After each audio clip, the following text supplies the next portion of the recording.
పిలవనప్పినాడమ్మా. ఆయన నా భర్త గారు సూర్యచంద్ర మహారాజు పిలవనంటున్నావా? కాబట్టి నా భర్త గారి దగ్గరికి ముందుగా పోవాలంటే మనం ఏం చేయవలను? పోయి 1200 పుట్టినారు బడాయి సోల్లేకుండా ఉన్నాము. పుట్టినలేరు మా ప్రాణేశ్వరికి ఏం తక్కువ? అవునే తక్కువ లేదు, అందుకే అడగతినాడు అని చెప్పు. తప్పకుండా అందరికి అన్నదానం చేసేవాడు. సరేలేమ్మా. సరే శంకరాభరణం ఏటికి పోయి చక్కగా స్నానం చేసి నా భర్త గారి దగ్గరికి పోదాం నాయనా. అలాగేనమ్మా. ఉంటే తన పాలు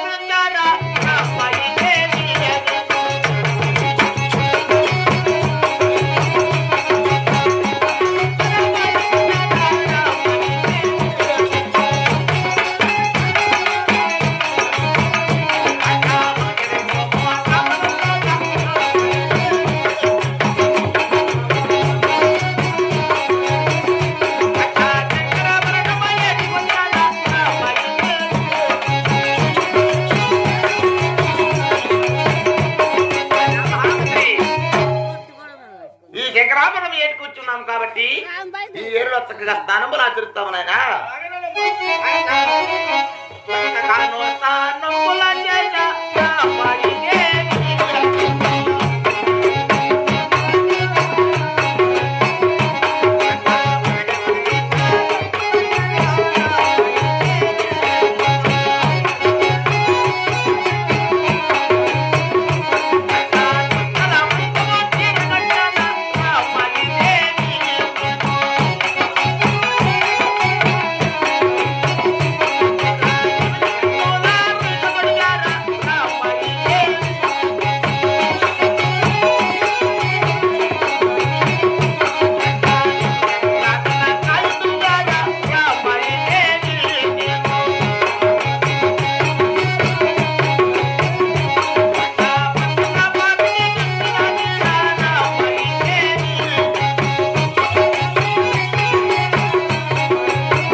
మరి మాట మాత్రమేనా?